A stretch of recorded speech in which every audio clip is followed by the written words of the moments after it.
This week on RSBANDB Update, we open 2023 with a discussion on death costs, the grand exchange fee, and the biggest sources and sinks of GP and RuneScape.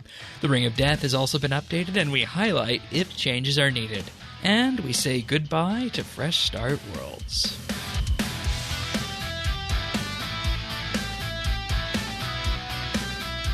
This is RSBANDB Update, episode 917, recorded Thursday, January 12th, 2023. Bleeding Out.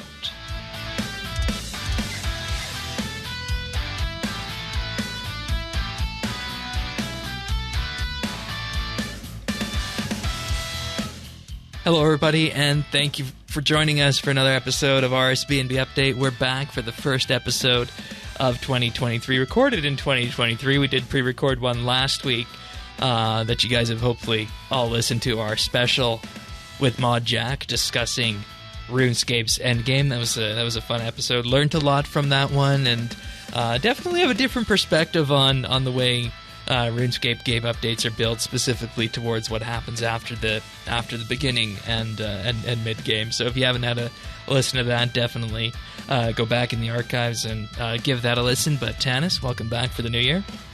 Thank you, Shane. Excited to be here. Yeah, we got a fun week to discuss everyone's favorite topic, death, and dare we say it, taxes. Fees. That's right. David is also here to help us on the PVM side of that update. Welcome. Hey. David is one of our PVM experts. His general claim to fame is now PVMing on an Ironman, but before that, when Next AOD launched, you famously, or perhaps infamously, had to ice your wrists for that one. You also were involved in first skills on day one of Solak and other bosses like that. So definite high echelon PVM on there for that one. So definitely at one time I was. Yeah, for sure. Yeah. Would you ever go that hard again? Now that I have a real job, I'm not sure that I can. But when I was in college, it was great. I could just PVM all night, and there were no consequences to it. But now apparently you're supposed to show up to work or something. Okay. Also, if you want to follow along, full show notes can be found at update.show.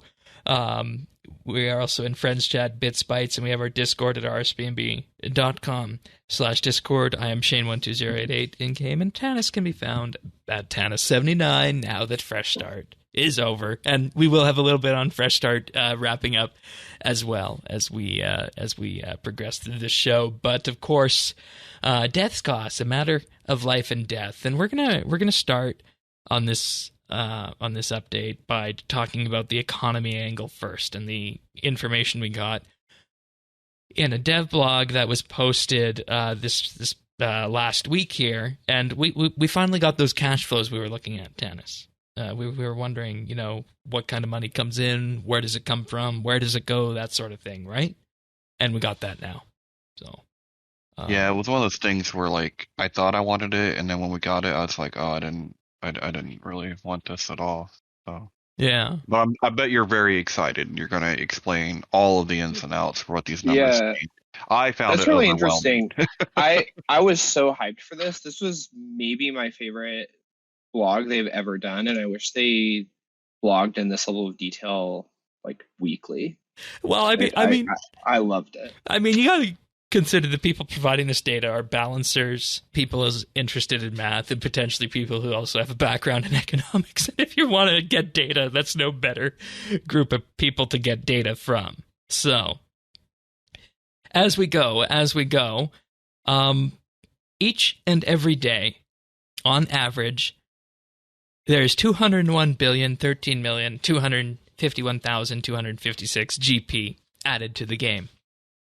112,888,477,879 is spent, leaving a delta of 88,124,773,377 GP.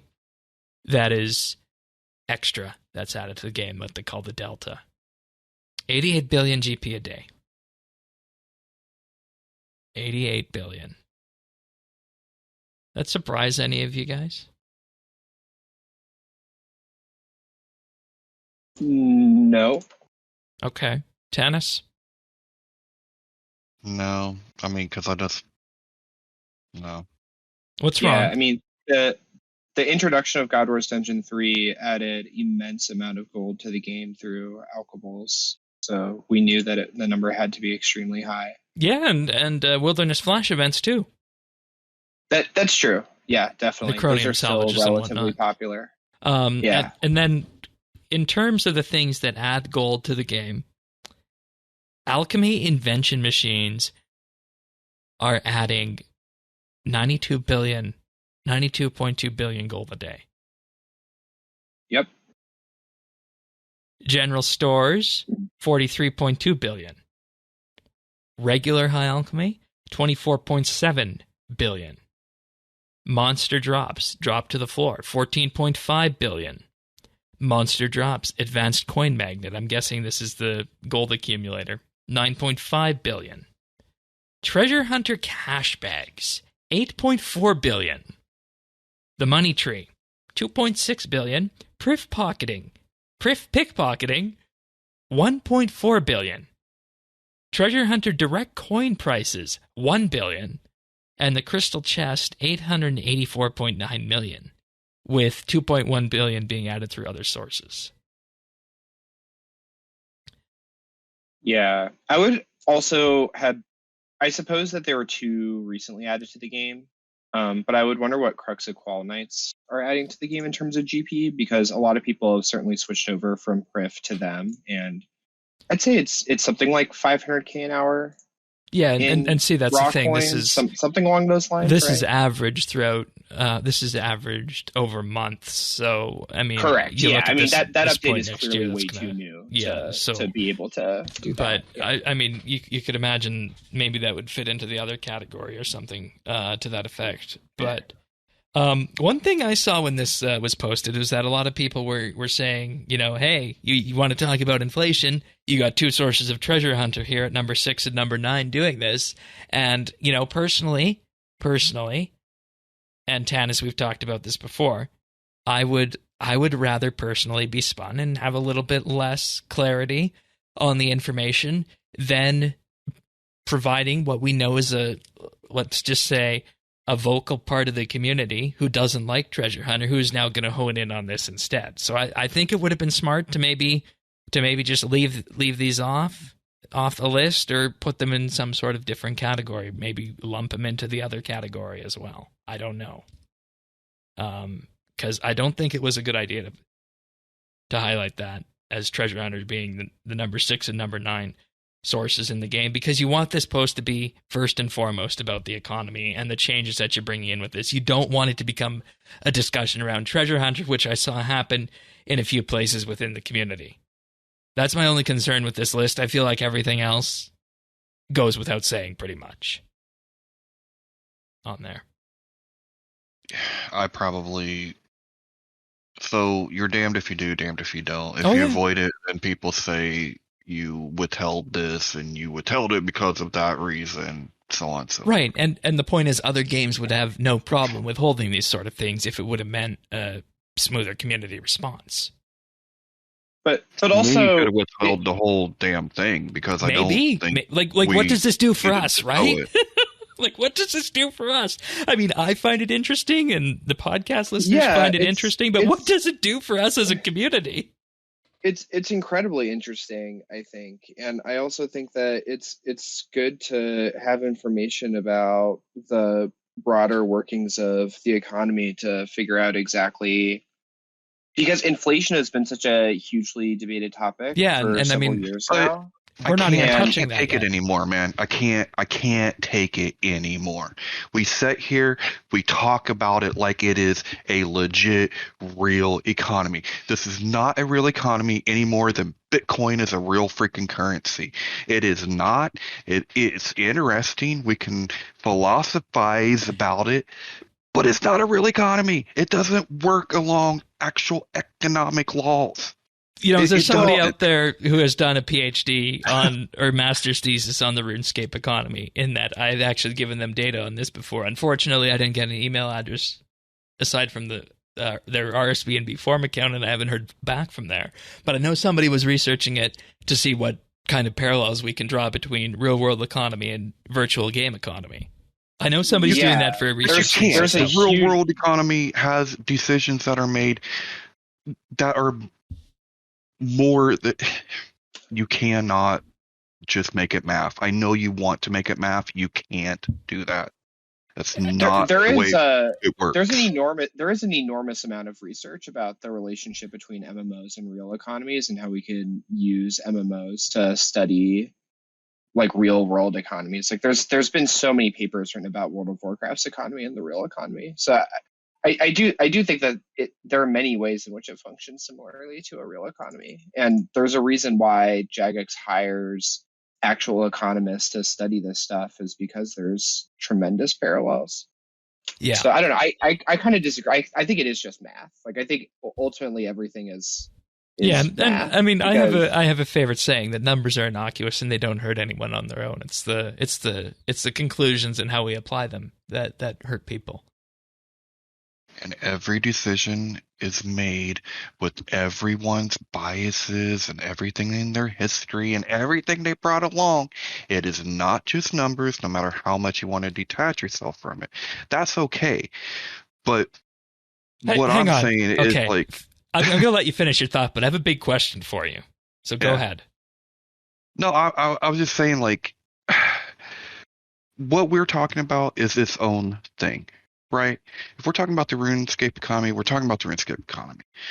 But we don't have a labor market here. We don't have services. We don't. We do. We have services. We don't, Shane. Like, if they want more items, they poof, more items. Well, that's also how real economies work.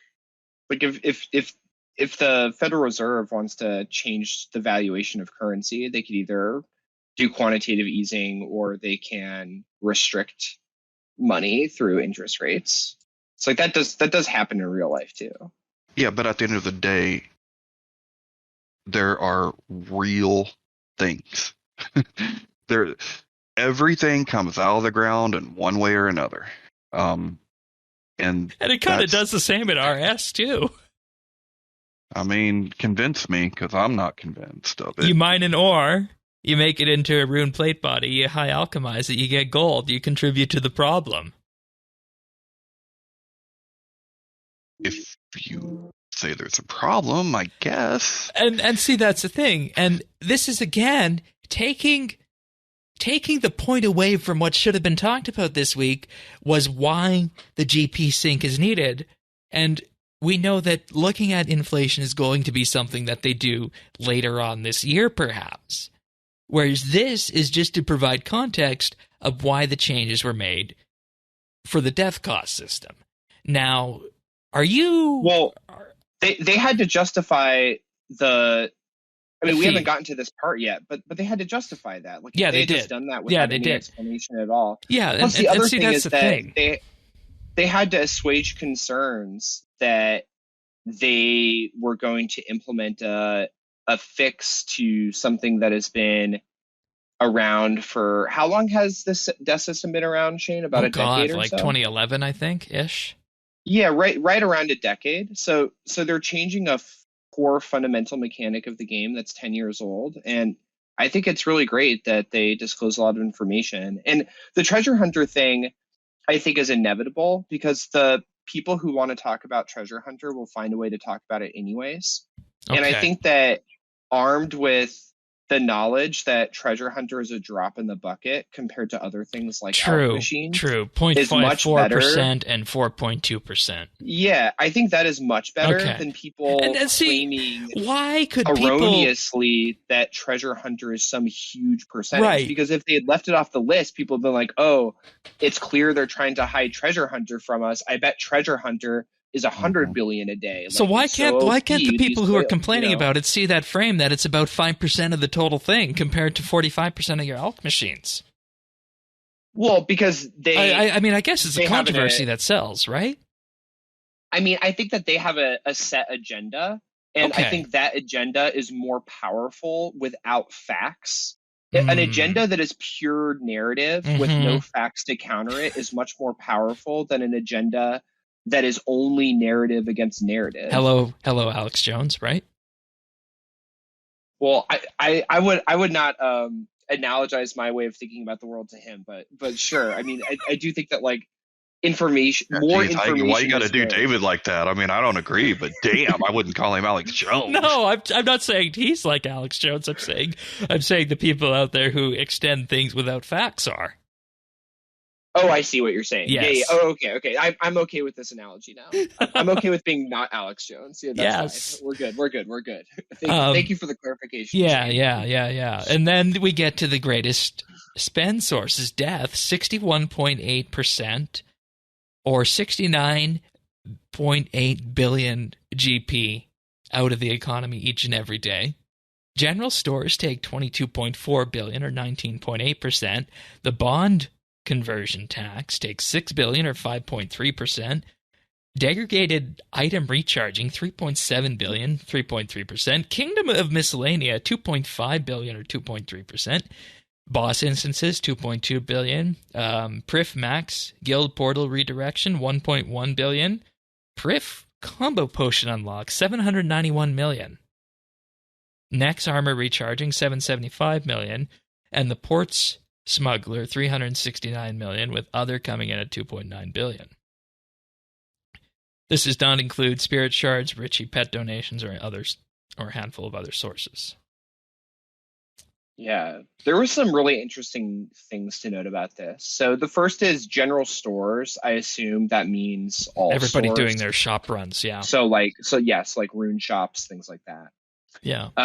The other really interesting things to me were I thought ports would be much higher. I was really surprised that it was so low. The one that surprised me was boss instances, because I mean, I've never really felt the pain of a boss instance cost, but here we are.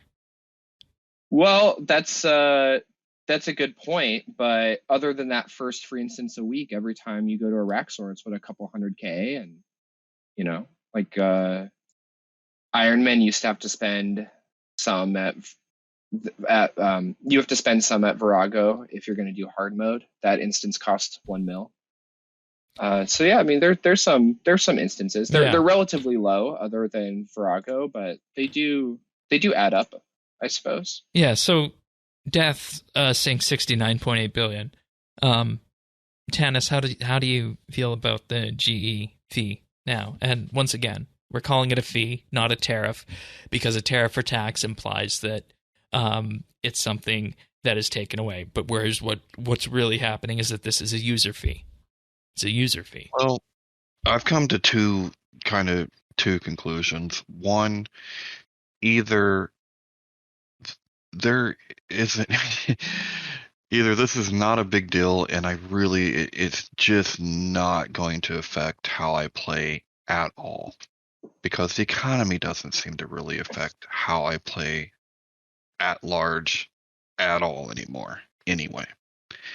So when these changes came in this week, it really didn't do much. I bought some stuff, didn't notice the fee. It's only on sellers. Yeah.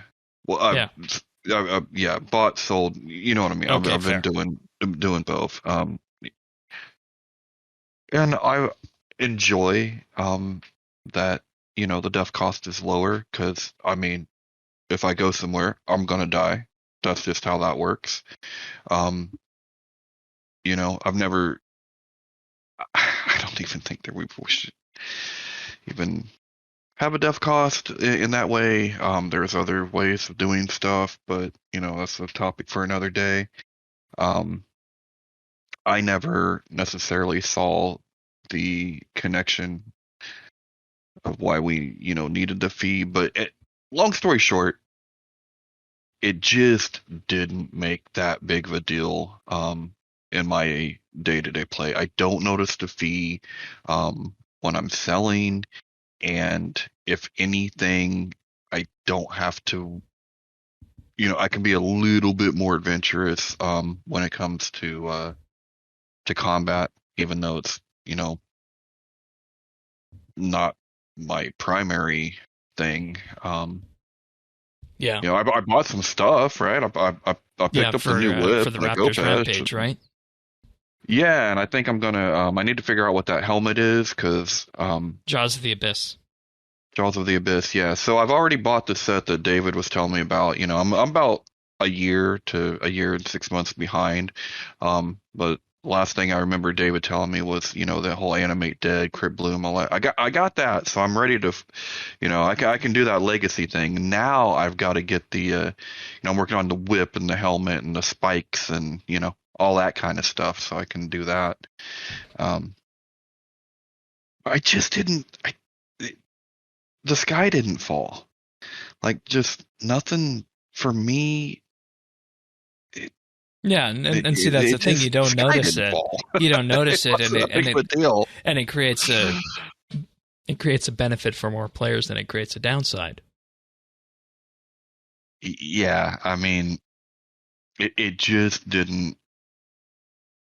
I took it. I was way more excitable hearing about it than actually having it happen and living through the change. It just didn't end up being as big of a deal as I thought it would be. Yeah. Yeah, so what they did is they took that 69 billion and rounded it to 70, and then they said you do a 90% reduction, that would be 7 bill. 85% reduction, 10.5. 80% reduction, 14 bill, which would then leave a 56 billion gap to fill there, or a 59.5 bill gap for the middle echelon and 63 billion for the top on that. And as a result of that, they went through a number of things, such as nerfing item to coin conversion, which would in effect result in lowering alchemy values for lowering the amount of gold added to the game. They could have nerfed alchemy machines, but both these plans were not viable. They said they could make a new gold sink, and that's not viable because they would need to be at the scale of 20 times Kingdom of Miscellanea to be beneficial without rewarding alchables. I wanna pause on this one really quickly, Shane. Yeah.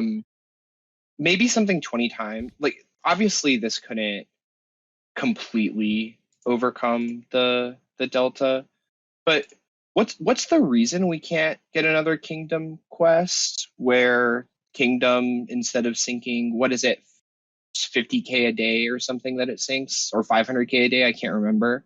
Like, what? Yeah. I mean, why not make another Kingdom quest? Right, because when you look at it that way, 50k a day, and you multiply that by a factor of 20. I mean, that's something that people could afford. I think when you roll it down at the end of the day, a mil a day, right? As an Iron Man, something like Kingdom of Miscellanea, getting a new set of things that I could acquire that are resources, like higher tier fish, for example, to help with getting 120 cooking on an Iron Man, or something like, there are a lot of things that are come through the game through skilling, where a Kingdom style method of acquiring them would lower the value, but the GP per hour for fishing sharks in 2022 is so wildly low that I think that the impact of drastically lowering shark prices is also very low. Or maybe something that would increase the amount of hardwood that comes into the game as a result of Kingdom, because that's another resource. I don't know. It just seems like or you just do it by adding something onto ports. That's one of these gold sinks that takes a mil a day to operate. I feel like onto the traveling, or like put more stuff on the traveling merchant that's really expensive. But people want. I don't know. I think it's random. What was that, Tanis? I can't shake the feeling that I feel like when you're talking about the alchemy machines, we're talking about hardwood, we're talking about shark, all this stuff, like, I don't feel like this is players. I am a neglectful landlord. I might see that Kingdom every couple months. Yeah. At best. So to me, this feels like there are farms out there that's doing this. It's not actually even the players. They're just screwing this up for everyone else. Something's out Well, there running lots and lots and lots of accounts that's doing this shit. There's no way that it's individuals. So what you're saying then is every it doesn't day. feel like that there's that many people playing RS to have the kind of impact things are having. Then is what you're saying. No, it doesn't. well, I mean, 2.5 billion a day through Kingdom makes sense given how enormous of a factor Kingdom is for Ironman. Like the only way That's I can true. ever get 200 true. mil construction or fishing on my Ironman is through ports. Like herbs are really important, seeds are really important, especially in early game. Maple logs is really important for like 99 fletching and fire making. So I don't know what the number of active Ironmen are, but every single active Ironman takes advantage of Kingdom religiously. Okay, So but they are sequestered by their very nature from the yeah, that's true. overall Yeah, economy. So it is a good that- point to make that Ironman are not contributing to gold sinks or yeah, all I don't that know. much. It feels something feels off to me.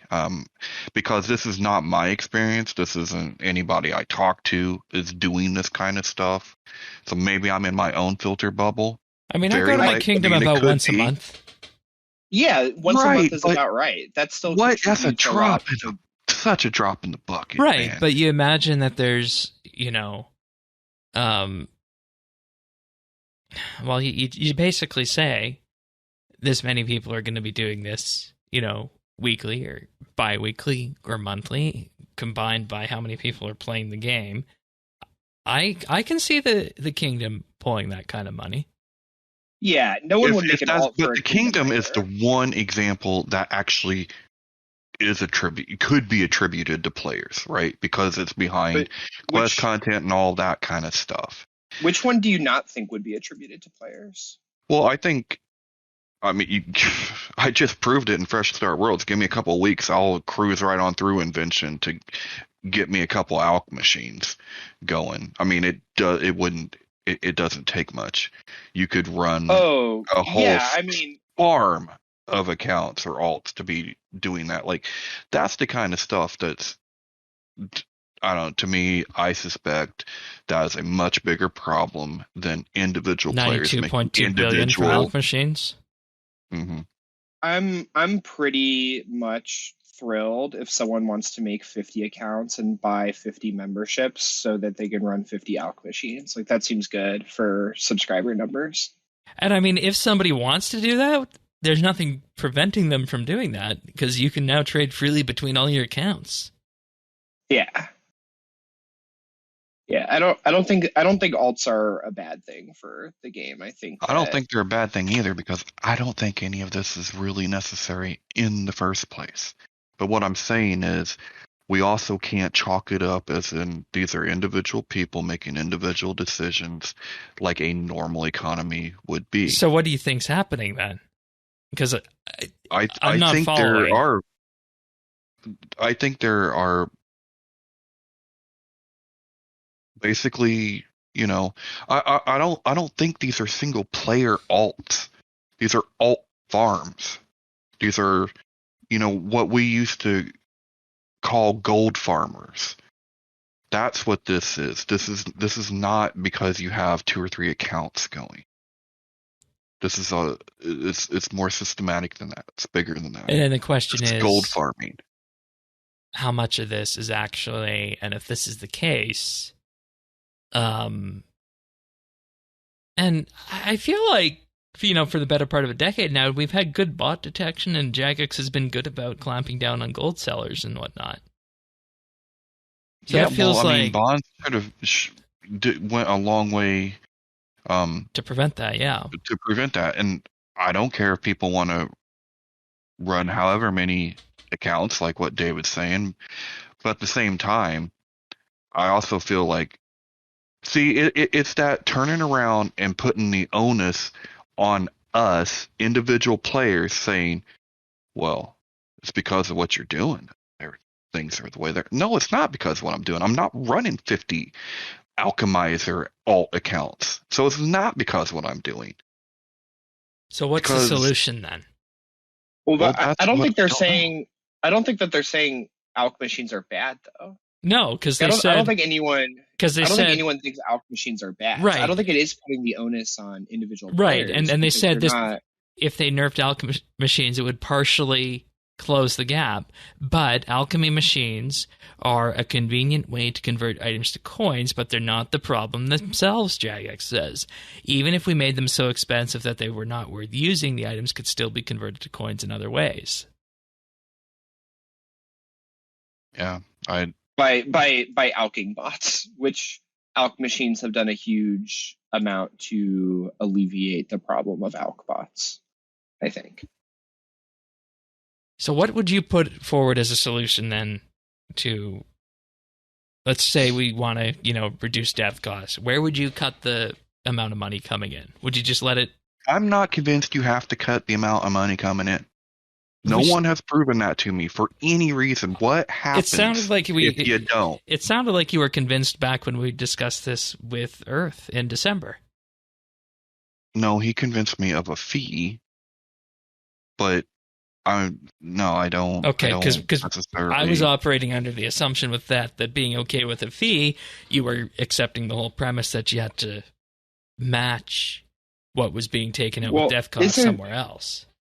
Isn't the reason because new inflation is really bad for new and returning players because they make an account, get a membership, and then find out that in order to train half the skills, it's so much gold, and they have no idea how to make money yet, and it's still that's not true. Relatively I just hard. spent 4 months going through from zero in a fresh economy.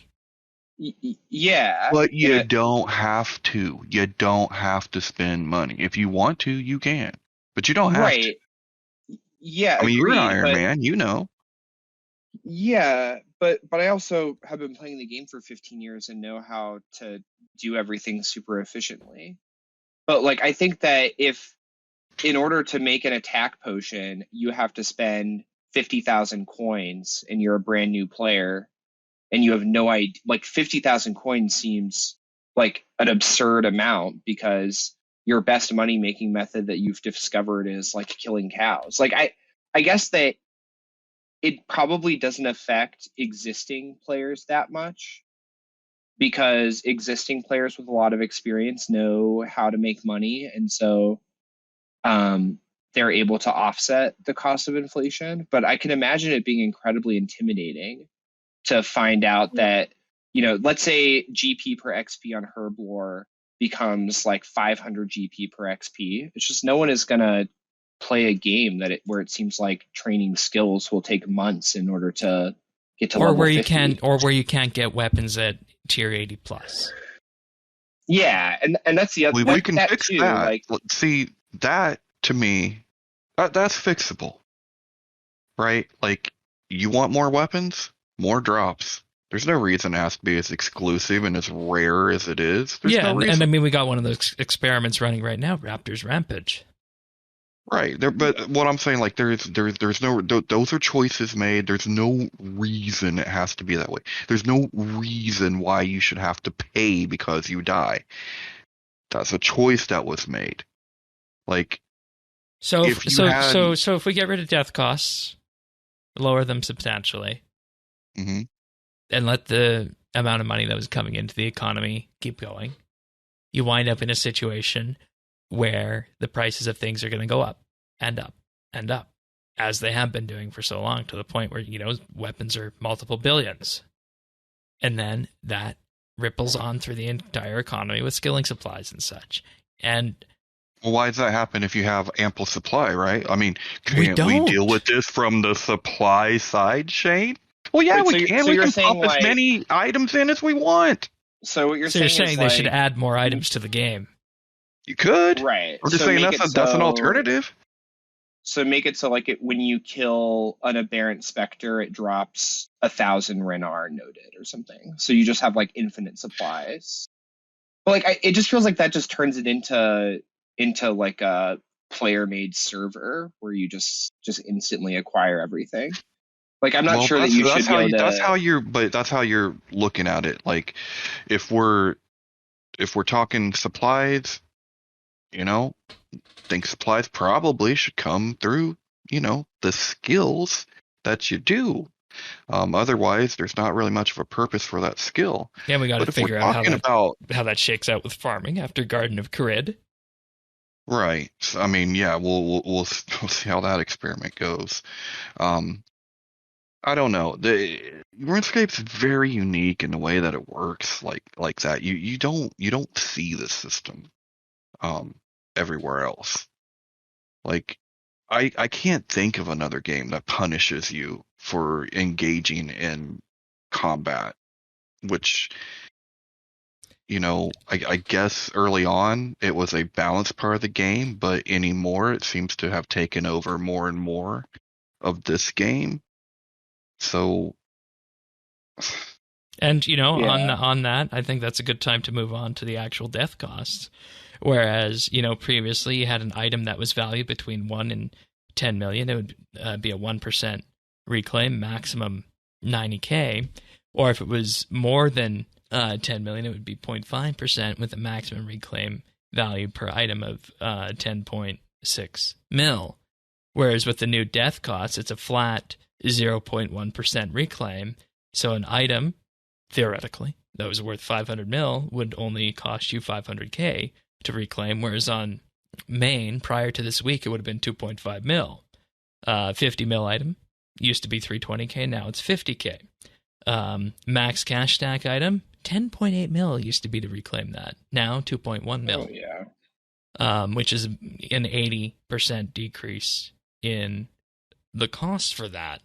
And with that, death costs, I feel, have hit the floor with this to the point where it's not really punishing anymore on this here of what we have now compared to what we had previously. David, you've been the one PVMing this week, and switches and whatnot. I know you use those. How do you feel now with the death cost being substantially lowered?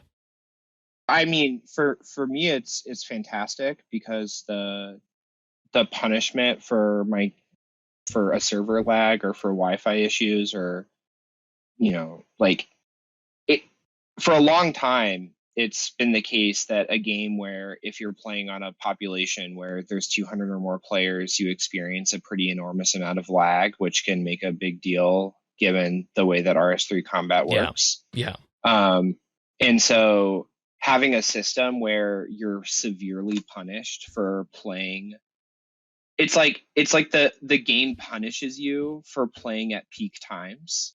And that has been a very strange phenomenon for a while now. I'm sure that everyone has seen the popularity of using VPNs to get onto alternative language servers to deal with the lag issues, but the combination of severe lag and death cost being punishing has been pretty bad, and it feels really good that there's what would one of your average death costs run you before the update, and what are we at now? Well, so on Iron Man, probably around 5 to 6 mil, because I don't have anything close to a max setup on my Iron Man still, and now probably well below a mil, maybe 600, 700k. And then on a main, when I used to PVM on there, I would have much closer to a max setup, and my graves were probably around 15 to 16 mil.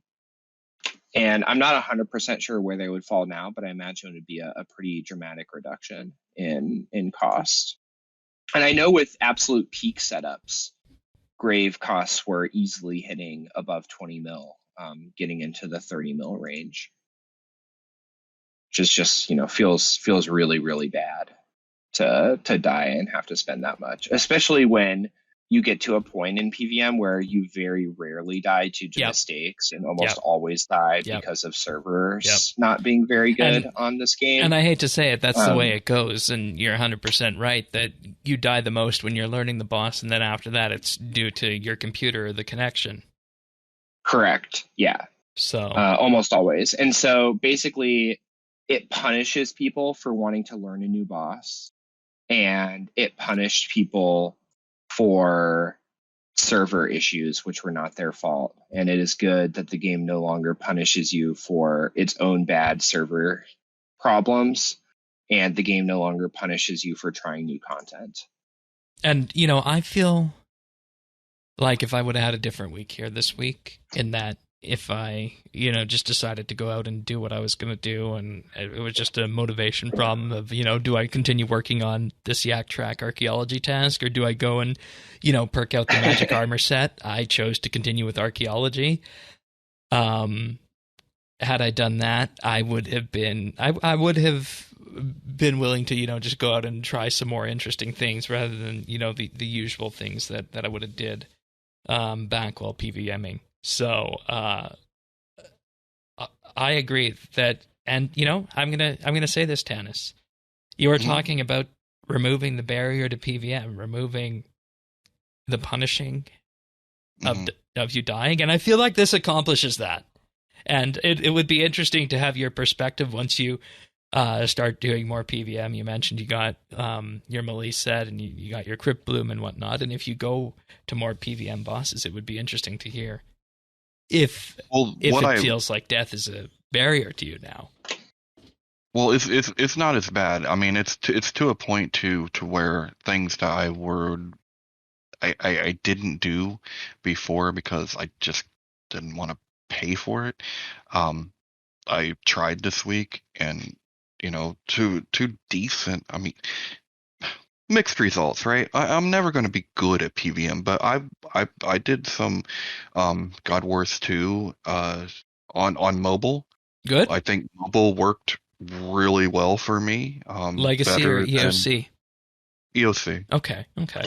Full rev, but with the exception of, you know, having really little small health bar, it was a lot easier for me to move and get around. That's something I've been wanting to try to do, but I didn't do because it costs too much for me to die. And I don't have the best equipment or anything like that. It's just I also don't have like tons of money either. So I work for a living. I do skills. So yeah, it and definitely with that, lowered I that feel bar, like you know? I feel like it has accomplished what it needed to. Right. So, that's a success on that part. Just in terms of how everything was brought down, you can see the full changes in the dev blog they posted with the tables and whatnot. I want to talk about the Ring of Death right now. So this was also changed with this update. And I want to get some interesting thoughts going on about this because I just feel like this is something that needed a bit more massaging before it went out. So with this, the Ring of Death will no longer teleport you to safety. Instead, you get the opportunity to finish your kill and or escape. Upon dying, you will revive at full health. You'll get 3 minutes of quick hitting damage over time effect. The damage this deals will increase with every hit, meaning it increases by 100% of the base hit every minute, and after 3 minutes the damage will stop, and there will be a cooldown of 3 minutes before it can activate again. The effect and cooldown can be cleared by entering any bank or praying at the altar in War's Retreat. This will take effect before things like the Sign of Life or similar kick in, and signs will work while the dot is dealing damage, and other reviving effects such as the Immortality ability will also work with this combination. Okay. David, Ring of Death thoughts? I assume given the kind of PVMer you were, you never really used Ring of Death before, right? Let me think. There were some places where it would be useful as a switch. Okay. If doing like group content and enough people died that it was no longer viable to finish the kill and you couldn't teleport out. So that there aren't that many places like that, but like for a long time you couldn't teleport out at Virago. That was a relatively recent change. So yeah, when I was learning how to do trio hard mode and 4-man hard mode, if someone died, usually that meant the kill was a fail, and the only way to get out was to lobby, which wasn't always viable. So sometimes you'd bring a Ring of Death and put it on just to get to safety. I use a Ring of Death for some stuff now, though, just because it's relatively high bonuses. If my Reaver's Ring doesn't work at a boss because accuracy is off, then I'll use Ring of Death usually, just because on my Iron Man that's my best option. I don't have any of the other rings from Dagonoth Kings. Fair. And it's worth noting that if you remove the ring, the bleed immediately triples in size, so you can't get away from it. And then there are just some weird edge cases with this. In particular, if you get eaten at Yankomaru, if you're the poison tank or you're catching double, that will clear the Ring of Death bleed effect. Also, hard transitions at places like Virago, Telos Phase 4 to 5, you said, Araxor versus Araxi, those completely wipe the bleed. Yeah, so it seems like instances where the arena changes or the boss itself changes are considered to be hard phase transitions. So jumping from one floor to the next in Virago, like you said, Araxor to Araxi, and then phase 4 to phase 5 Telos. I guess because Telos like fundamentally changes because he falls into the crater in the arena. And then different, And then we get to the point where we have the other kind of soft phase transitions, and the best example of this, I think, is the Telos phase 1 through 3 transitions, where if you activate... 1 through 4. 1 through 4. If you activate your Ring of Death proc on that,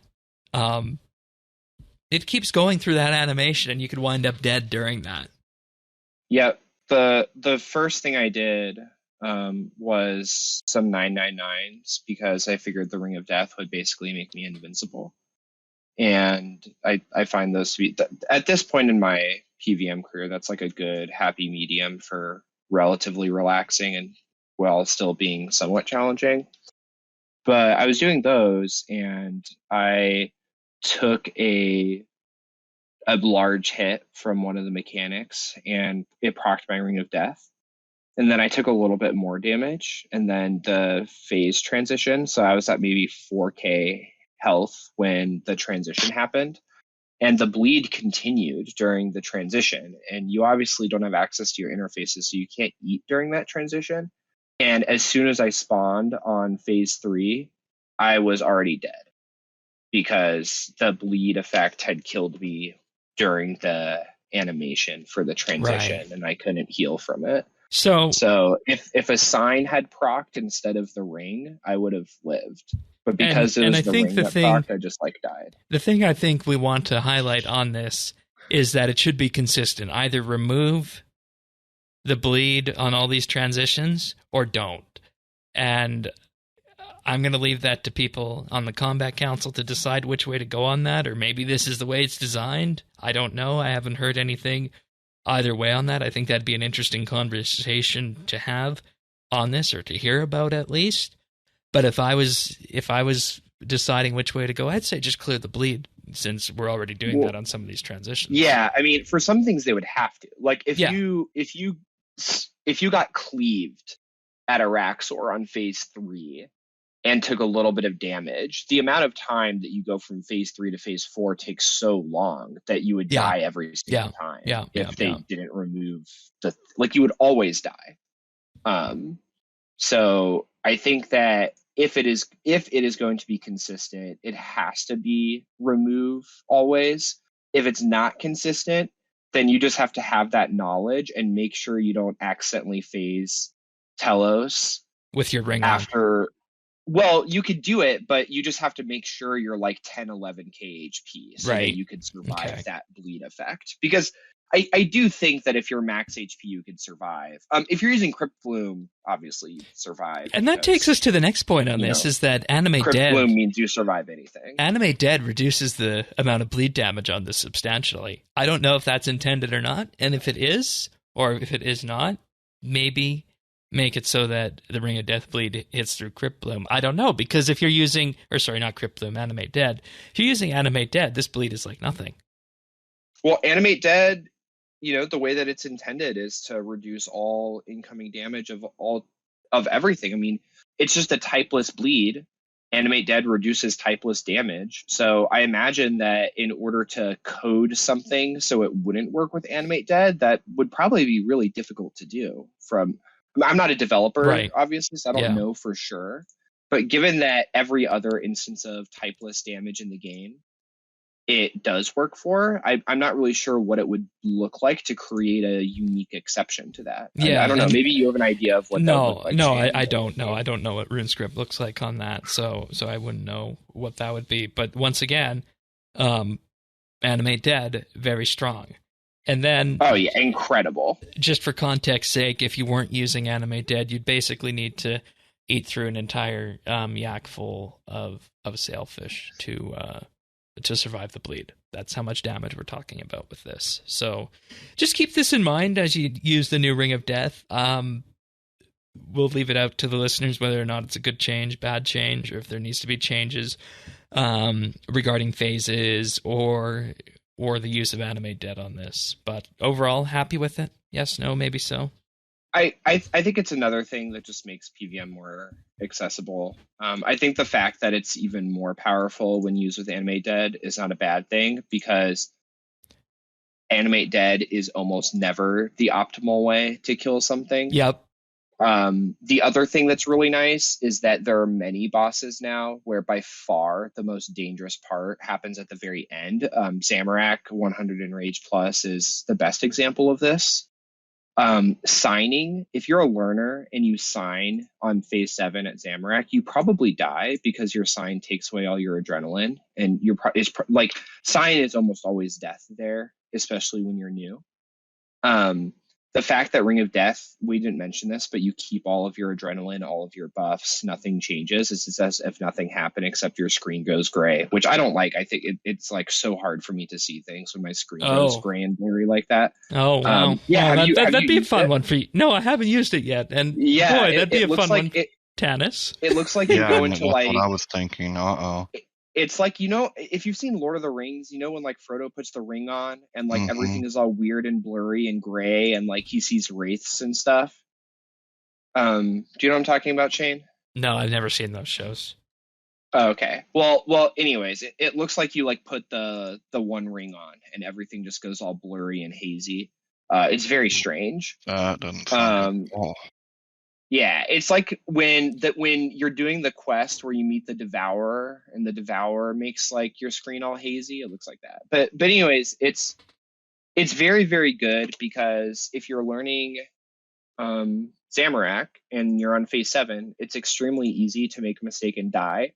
But with the Ring of Death, you're probably much more likely to live, because that bleed doesn't do that much damage initially. It's towards the end of the Ring of Death 3-minute timer that the damage really starts to stack up. And so theoretically, you should be done with the kill by the time like the Ring of Death really starts damaging you. So it's much more likely you get the kill. And it's really nice, because it always feels bad to spend all your time getting to the last phase and then die on the final phase. Telos is another great example of this. It's really easy to... Oh, yeah, that's how I felt with hard mode Carapac, now that you mention it.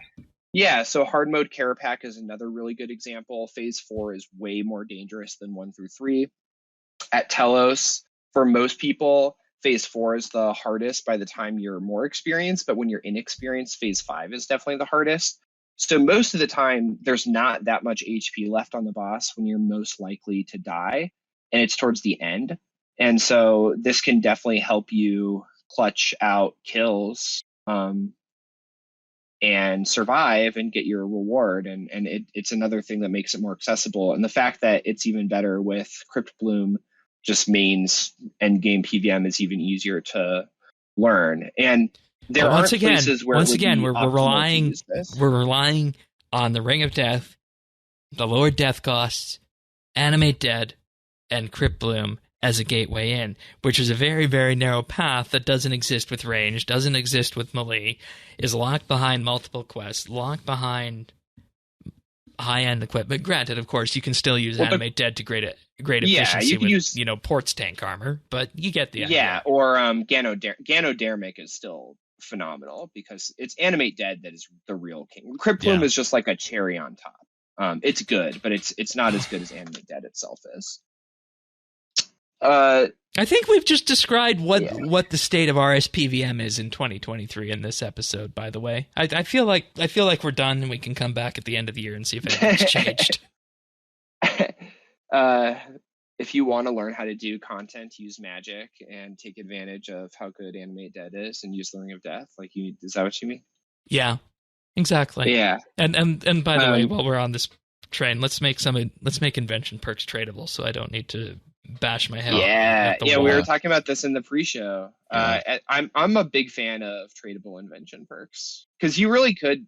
It really would be a like it's just a time sink, right? Like I wanted to go PVMing this week, but I don't have a set of magic power armor with perks on it, and I don't want to go through all the I know how to do the research, I know what perks I want. I just don't want to go through the research and then get the components and then put them on. And do all that. Well, you should have made your perks during the 24 hours where Shattered Worlds was insta level 9 gear. Yeah, I saw that. Because that was so wild. You could get something from level 1 to 9 in 3 minutes. It was very funny. Yeah. So the last thing for the Ring of Death we didn't mention is some seeming inconsistency for how it deals with insta-kill mechanics. I don't know if you want to talk about that too. Yes, I did want to talk about that. That was supposed to be on the notes. Oh, okay. I didn't realize it was going to be. That's why I was asking you about that earlier today, and then I realized, I forgot to put that in the notes. Thank you for that. So what is it? What is this? And in reality, this should have been when we were talking about the edge cases of the transitions. And whatnot. But what does this do for things like the Zuck final pizza phase thing? Yeah. So this is not a term of art that I could find anywhere, but for ease of reference, I would say that there are soft insta-kills and hard insta-kills. Soft insta, and the way that you know the difference from a game coding perspective is ones that proc a sign and ones that don't. So there are some insta-kill mechanics, like Telos, for example. So on Telos Phase 5, you might know that you either have to kill the boss before the font fills all the way up, or bring minions over to the font to fill the font with energy in order to turn that insta-kill off, or you get insta-killed, right? Those are the three things that can happen on Phase 5. Is you kill it faster than the energy fills, you prevent the insta-kill by bringing minions to the proper font and killing them next to the font so that the font siphons the energy from the minions instead of siphoning the energy from the player, or you get insta-killed. I'm not sure. Is that a mechanic you knew about, Shane? No, I've never done P5 Telos. Okay, well, so that's how Phase 5 Telos works. All right. But you can bypass this entirely by using immortality. So if you can't kill the boss fast enough, you can ignore fonting minions by simply using immortality prior to the insta-kill. And there's a big charge for the insta-kill. It comes at you. And that immortality protects you. Correct. And that's what we're defining as a soft insta-kill. Correct. So things where a sign of life or immortality will protect you. So things that do not end the fight, right? So that insta-kill does not end the fight. It simply does so much damage. Like, let's just pretend it's 10 million damage. It does 10 million damage to the player. Let's just throw out a random number like that. It's not survivable with anything other than immortality or a sign. That's a soft insta-kill. It's basically just an infinite damage button. The other type of insta-kill is one where the fight just ends if it's triggered. And that's when it shows the insta-kill icon, right? Well, so it shows this is why it's confusing, because it will show the insta-kill icon at Telos if the insta-kill is triggered, or at Yakimaru, it will show the insta-kill. CPR the person. Correct. Yeah. But if you notice, if you forget to CPR someone, that all 10 players at Yakimaru see that big insta-kill, and that player gets up and starts attacking the boss. Why? Because they had a sign. Yeah. Right? So that's a soft insta-kill. It does not end the fight. It simply does so much damage to the player that is considered an insta-kill. It is unblockable, but it is survivable because of signs of life and immortality. So does that type of insta-kill make sense with that context? Yeah, it does. Okay, so the other type is one where the fight simply ends. So the best example is Solak. If Solak dies inside of the Mind Realm, Shadow Realm, Erisbor's Realm, whatever you want to call it, because the wizards in that realm have killed Solak, the fight is over. you could have a sign of life and immortality, whatever you want. It doesn't matter. The fight is done. So you are dead. That is a hard insta-kill mechanic. The other one, I think, is at Zuck. Yep, I was going to go there. After clearing the 3 minions on what people refer to as pizza phase, there is a button that appears. If you do not hit that button in time, you are insta-killed. It does not matter if you have an immortality. It does not matter if you have a sign of life. The fight is done. So the Ring of Death will not save you from those, but it will save you from soft insta-kill mechanics. So if you are at Telos and you don't font minions in time, and you don't have enough adrenaline for immortality, which is a rare set of circumstances if you have any semblance of mechanics knowledge. But if that set of things occurs, or if you're super under-geared, you immort the first font, you get to the second font, there's still HP on the boss. Normally, that would just be a death. But, because your immortality won't have come off cooldown by then, so you can't immortality again. The Ring of Death should trigger and save your life for those forms of insta-kills. Something interesting is Yakamaru solos are now more doable because before... Yeah, so before you would have to wait an hour for your sign to come back by just stalling. So you would just stall with a bola or something on a jelly for an hour while your sign of life came back, and then you sign again when getting the poison. But now you could use the Ring of Death every 3 minutes. It would still be a ton of food that you would have to eat through, but if you're soloing Yakamaru, you'd probably be using Crypt Bloom. Maybe that's something I should try given my 27-minute Zamorak survival time. Yeah, well, soloing Yak is kind of tough. I've never done that. I know. I've done duo Yakamaru back in 2017, I think. But it doesn't matter. But basically, it would take a long time for. And the point I want to bring forward on this is that these distinctions about where it works and where it doesn't work should have been made clear somewhere, whether in the dev post or somewhere where you can see it in game. Because with this, we're just going off of people experimenting and then imparting their knowledge through places like PVME and the wiki eventually. Yeah. So it'd be also, my perspective on this is that is the ideal model for me would be to not call things that aren't actually insta-kills that end the fight insta-kills, like that big mechanic that comes up for Yakamaru. Yeah. Get rid of that and replace it with something else. I don't know, if you get insta-killed because no one frees you on sand, you get a big message that's like, LOL, no one freed this player from sand, get wrecked. It doesn't matter what it is. Yeah. But it should be called a different thing. So then the Ring of Death could be consistent, because you could say Ring of Death does not save you from insta-kills. All the quote-unquote insta-kills that Ring of Death saved you from prior are now just called Unstoppable Blow or something like that. Yeah. Unblockable force of energy or whatever is what pops up on your screen. And that's the thing. It's a game of consistency, but I get why it's not like that, because we're dealing with a 20-year-old plus MMO at this point in time. So yeah, and it's a very good thing, by the way, that Ring of Death does not work for hard insta kills, because it makes sense. Oh yeah, it would be too, if at Solak you could let Solak die in the Mine Realm, and then you have 3 minutes to kill it. Yeah, so it would just fundamentally break the mechanic. Whether insta kills are good or bad for the game is a totally different debate, but within our current framework, we have them, and so I just think that we should more clearly distinguish between insta kills that end fights and those that don't, and call the insta kills that don't something that is different. I'm good with that. Yeah. Tanis, anything else on Ring of Death or Death in general before I move on to other things?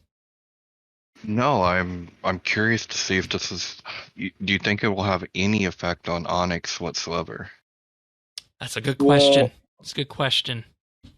Because Onyx should be used way less, right? Yeah, exactly. Because now it just degrades over time like anything else, instead of using a ton of charge every time you died. So I imagine So the prices adventure of onyxes would go onyxes would down go down, substantially. Yeah, I'd imagine they go down quite a lot. Yeah, I was just curious. That was my first kind of the first thing that came to mind when I saw those changes. I'm like, huh. I wonder how Yeah. all that's gonna work with the with Onyx. Yeah. By far the biggest Onyx sync just got deleted from the game. So I would expect Onyxes to swiftly. Hey, maybe we can use Onyx bolts now. Well, I suppose they're not particularly great. No, I don't know why you would compared to. You told me to bring them options somewhere we went last year. I forget where that was. Yeah, I think it's just because Onyx bolts make things slightly more survivable. So Onyx bolts are a good thing, I think, when you're learning a brand new boss, and Onyx bolts work, but they're not something you should use past your first couple kills. There's almost always something superior. Right. Okie dokie then. I'm going to thank Patreon supporters for the first time of the year because December had a full slate of Patreon offerings. You guys saw the fruits of the clip show that these guys had been aware of since the beginning. You saw our monthly bit on holiday events, and Patreon supporters also got access to a behind-the-scenes article, a behind-the-scenes post covering RSBANDB Update Producers Chat, where we discuss and put forward some of the things we're looking at for the show throughout the entire year. So we in effect did a clip show of our chat behind the scenes that Patreon supporters were able to get access to. So that, amongst many other things. And we do have a monthly bid coming down the pipe, which should, fingers crossed, be delivered to you guys next week, end of next week, talking about alts in RuneScape, which is a timely topic, isn't it, Tanis? It is. But, of course, this week I'd like to thank Alaska, Amos Reed, Anatoly D, Andrew C, Arvids L, Aubrey A, Beekeeper Steve, Bryflex, Big Huge Rat, Chunk the Monk, Psychol RS, Drama Free, Duramax, Elo Matey, Enrique V, Free Milk, G Hami, Guy LaFleur, Jacob G, Jade Gizmo, Jason S, Jeebus, Jesse W, Jim M, Keski, Ling01, Malinoric, Mohan V, Nate the Great, Nick G, OTR Gamer, Parnassius, Ricky A, RS Nerd Herd, Samuel FL, Scott DS, Shirt Pants, Stab Eve, Tanner JW, The Naked Captain, The Dabbing Goat, Tim, Tom V, Zant, and Zazakon. Thank you, everybody. Your support truly means the world to us. And if you're wondering what we're talking about, that's Patreon, which you can find at patreon.com/RSBNB. There you can sign up for as little as $1 a month. And with that, you get a mention in our show notes. You help fund the cost for hosting and production of RSBNB Update, and you gain access to an entire back catalog of monthly bits, including last month's holiday event special and this month's discussion that's going to be happening on Altscape. We also do have a $3 a month tier, the VIP tier, where you get a special rank on Discord, chat channel access, and a mention on the podcast at the start of the month. In addition to that, also high-quality stereo versions of the podcast, in addition to everything else. And if you want to give the ultimate gift, we have our $5 a month plan, where you get a shout-out on the podcast each and every week and gain exclusive access to the outtakes that we use to make the clip show at the end of the year, which is a long way away now. At this point, I feel like last year's clip show was definitely one for the record books. One that had the most clips, I think, since 2018, and some clips that were a little bit too out there to share with the public. Ain't that right, Tanis? A little edgy, huh, Shane? And it wasn't me. It was you. It was you. It is always, for sure. But if you all in it. If you want more of that, if you want our round tables as well, which will be happening fairly soon this month, details posted at patreon.com/RSBNB. Just sign up for as little as $1 a month. You get access to that and everything that we talked about, round tables, monthly bits, everything, and our new Inside Update features, which is also going to be returning this month as well. So thanks so much, everybody. Good to be back after bit of a break, and hopefully you guys enjoyed the slate of podcasts that we produced over the Christmas and holiday season. Thanks so much, everyone. All right. Raptors Rampage. David says I should be taking advantage of this. Tanis, have you been taking advantage of this? I haven't gotten anything good. Okay. But yeah. Which, part of the course. This is the buff that rolls 3 times on the boss's rare loot table. So for things like Vindicta, that would be for the lance. For things like Carapac, that would be staff pieces. For Ambi, that would be the stock or the crossbow parts and whatnot. That's where the crossbow comes from, the blights, right? What do people go to Ambi for, David? Forget. Ambassador is for the Eldritch crossbow pieces. Okay. The two-handed one. Yeah, the blight bounds come from Solak. Right. Okay. Yeah. Now, you got anything good from this?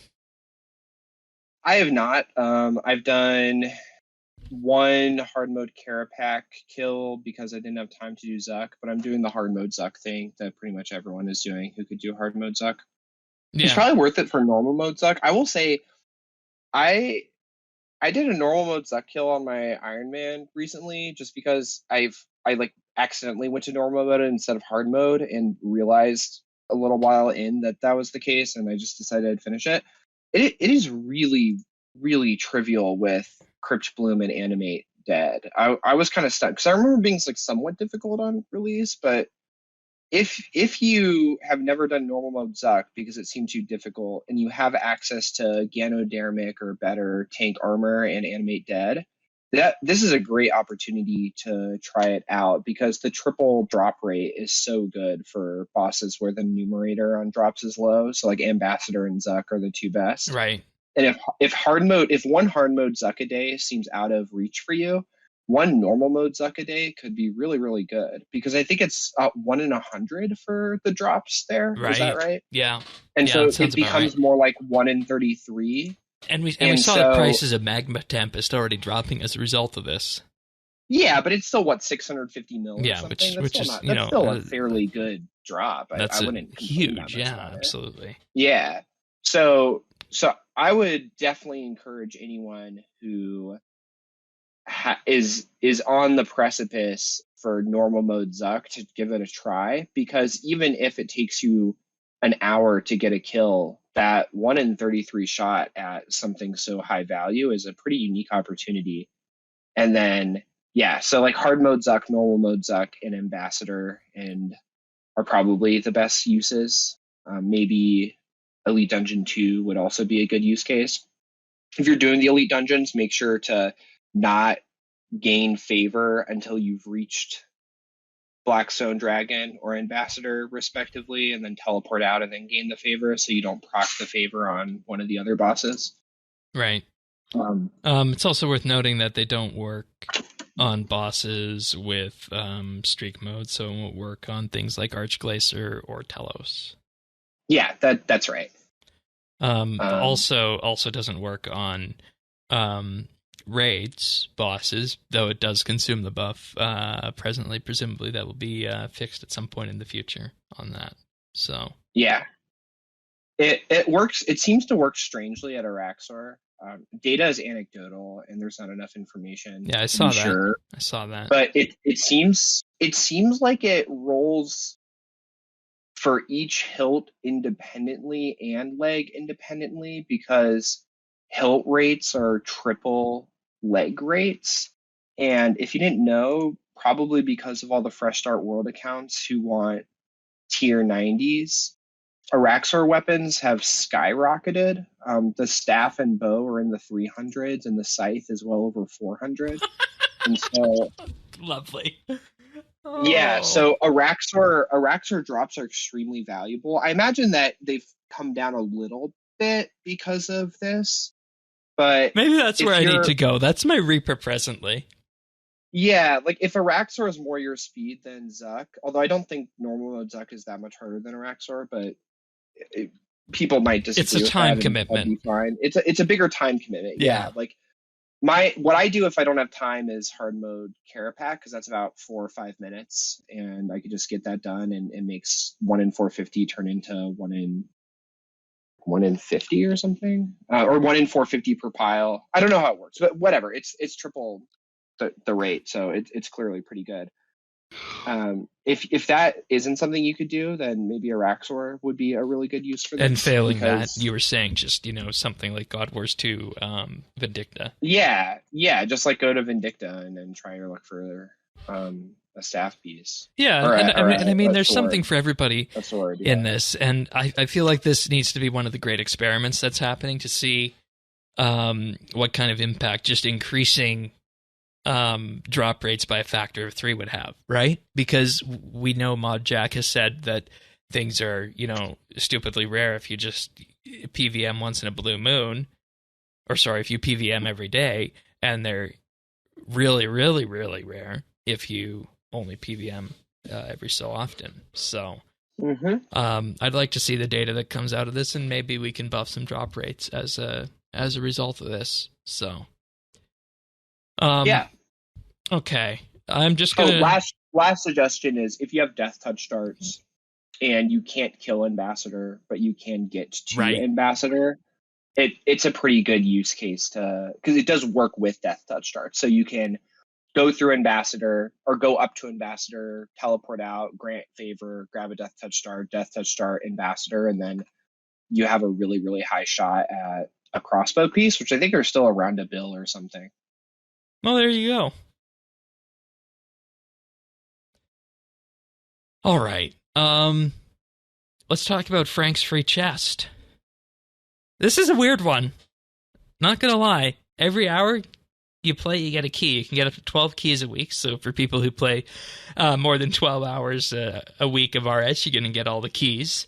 And you give the keys to Frank in Port Sarum, and come January 31st, you'll be able to open the chest, and you'll get as many rolls on the chest as you gave keys. And we're talking about things like coins of 100 mil drop, oddments, Uncharted Isle maps, green or red, pirate hooks for your left or right hand, dragon pickaxes, mattocks, hatchets and scimitars, clue scrolls, crystal and alchemist keys, crystal triskelions, 2 trait animal crates, farm animals, ports resources, fixate charges, wicked hood teleports, VIP coupons, gift for the reaper, aura refresh, dungeoneering wildcard, elemental and catalytic anima stone, felstock, torstol, Wergali seeds, okay, dinosaur bones, impious ashes, charms, white berries, god wine, swamp toads, bird meat, raw beef, water orbs, planks, mahogany antique, pure essence, and soft clay.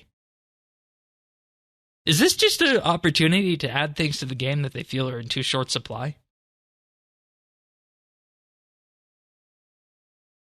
Is that all this is? That kind of makes sense, I suppose. Yeah, I mean there's one thing we've learned in this episode is we could all use 100 mil. The game really needs more of that to come in. Actually, do we? If you look at this, the Dragon Matic is something that everyone should be using 2 of because of how much more efficient it makes that skill, and it's relatively rare in how it comes in the game. Yeah. Despite, I think Big Game Hunter is really fun, but before I had to get my own Maddox on my Iron Man, I thought it was miserable. Big Game Hunter for me was one of those things that was horrible for the first couple hours, but once I figured out how to really do it, I actually found it really fun. So I feel like not that many people do Big Game Hunter.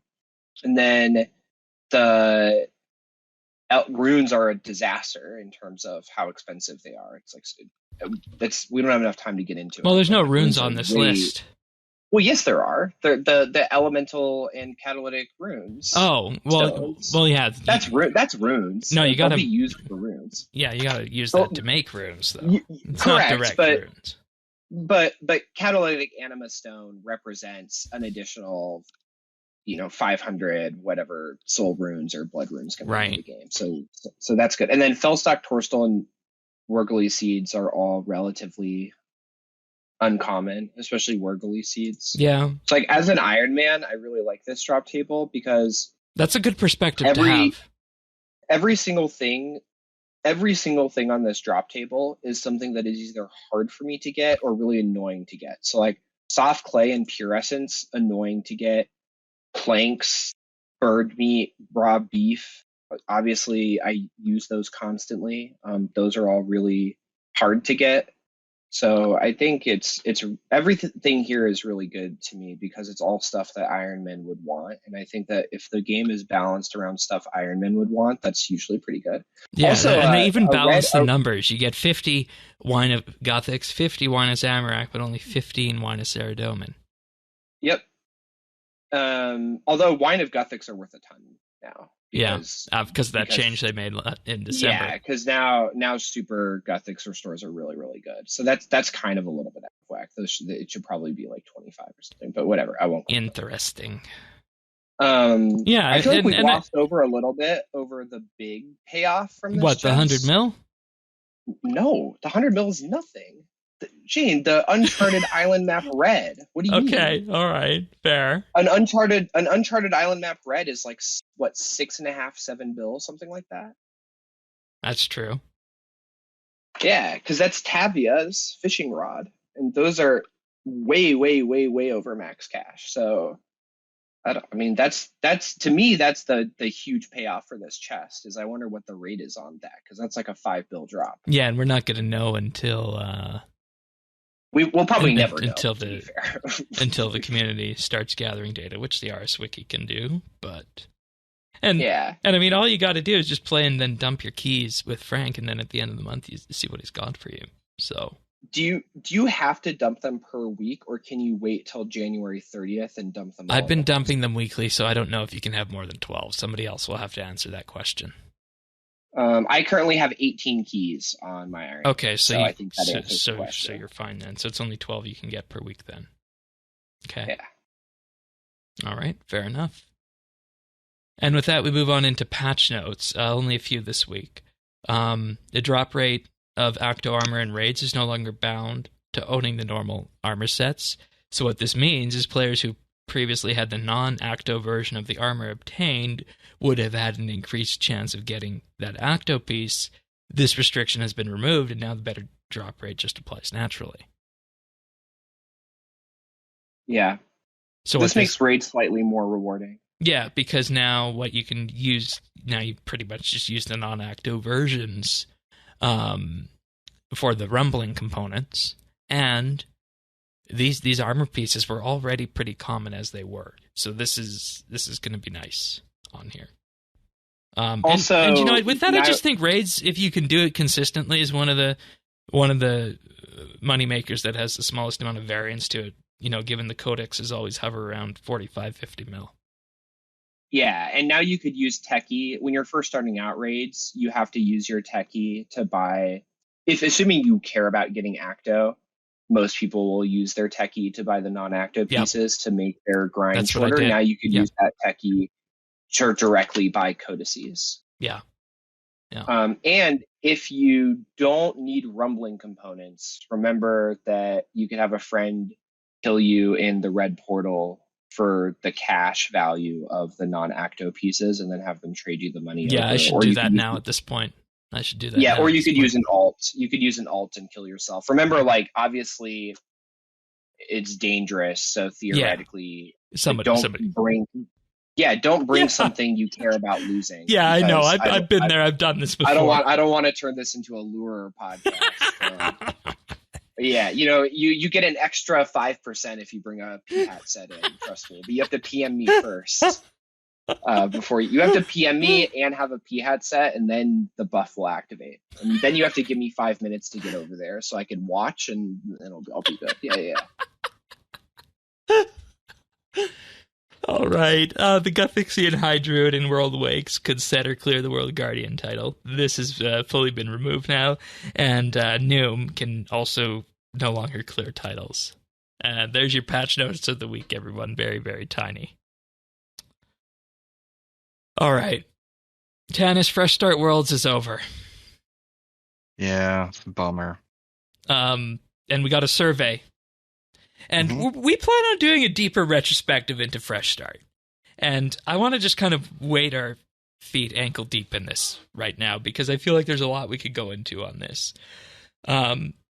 There's a survey. It asks if you played Fresh Start, you played it on RS3 or OS.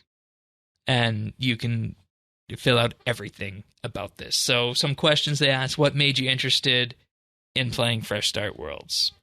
Which aspects of Fresh Start Worlds did you enjoy? Which buffs were most useful? Which skill capes were you attempting to get? Did you actively participate in the 8-week competition as part of Fresh Start Worlds? What did you like about Fresh Start Worlds? What did you dislike? And would you consider playing a future limited time game mode again in the future? And, you know, you can say pretty much anything under the sun for any of these answers. And the things that I wanted to personally hone in for in the direction that my survey answers took on this was that I said, for me, that the game was infinitely more fun when we didn't have Treasure Hunter involved in here. And everybody was working from that, you know, ground level, so to speak. So there was that angle of it. I also said that the game mode would have been better had they said what the XP rates were going to be going up, and more importantly, what they were going to be coming down, because I feel like that's something that bit numerous of us in terms of changing how we would have played. Because I think you and many other people said, and myself included, said we would have played differently if we knew what the rates were going to be coming down. Yeah. So I relayed that feedback. I ordered the buffs in terms of what I thought was most useful. I liked the spear. I liked the auras. I liked the armor. I liked the ability to have the extra accuracy, all that other fun stuff in there like that. I said that, you know, I did participate in the competitive period, but it would have been nice to have a game mode without a competitive period, because I feel like that's something that it feels like, once again, it feels like we kind of mesh these two things together, a competitive game mode and something where we were all just supposed to, you know, be playing the game from the ground levels sort of thing. And I said one of the things that I disliked about Fresh Start Worlds, and this is something that's kind of come to me over time as we've moved past it, is that a lot of the changes that they made to it were for the sake of pacifying people who were never going to play in the first place, right? Like reducing the XP rates, changing the start date, that sort of thing. Yep. When in reality, I think I would have got the 120s done that I wanted to get done had we had the higher XP rates. Yep. So, and I don't know how many of those people who said they weren't going to play or got pissed off about the XP rates took part. And if that number's low, then, well, we shouldn't have made decisions for those people. And I think at the end of the day, I would go back because I feel like I got to get that 120 archaeology done in the proper way. More on that in a bit.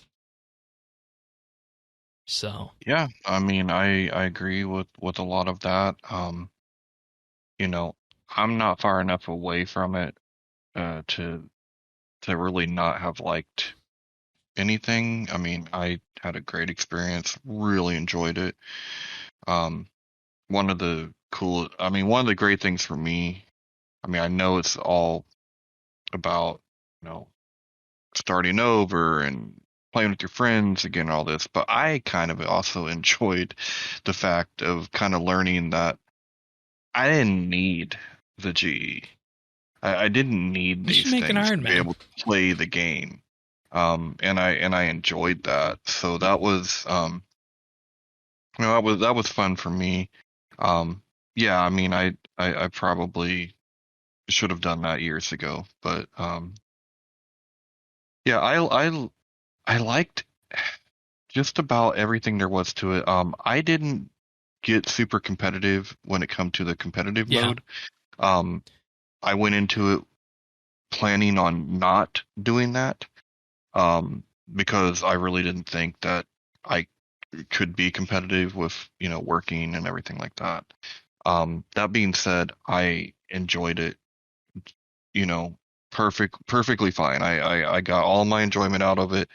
I would have liked to had the higher XP rates. To me, that was one of the exciting things. I think RuneScape XP is slow. I think it's a grind. I think we're in a new era. That made it funner for me. You know, I don't think we're in the same days where it should take 2-3 years to level up an account. Yeah, that was one of the major surprises to me was just how fast it was. Yeah, but Yeah, and I shouldn't if you were playing with like extreme levels of efficiency, the speed that you could level in faster, it was just unbelievable how fast people maxed, for example.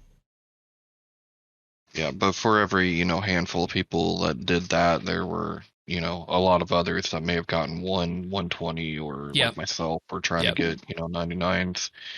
I just compare it to, other games. You're not going to be spending 2 or 3 years trying to max out an account. It's Right, and not how it works. then that makes our end game discussion all that more important. Right. So I would have liked to have, the XP rates they had announced to begin with. I think you're right. I think the people that whined and cried about it didn't play anyway, and some of the ones that whined and cried about it did play and ended up liking it. So just so much, it's hypocrites all around. A lot of that. Would have liked to known the XP rates going down, because I would have. There was a theory craft to the whole fresh start thing, where I would have put different things in different places. Yep. That would have made a Yep. huge difference. But overall, it really did bring RuneScape back for me. It got me playing and wanting to play. Like, it literally became my only game I was playing again, and it hasn't been like that in a very long time. I can count them on one hand of the times where RuneScape became my single game. Archaeology launch was one of them. The quest grind I did over before extinction.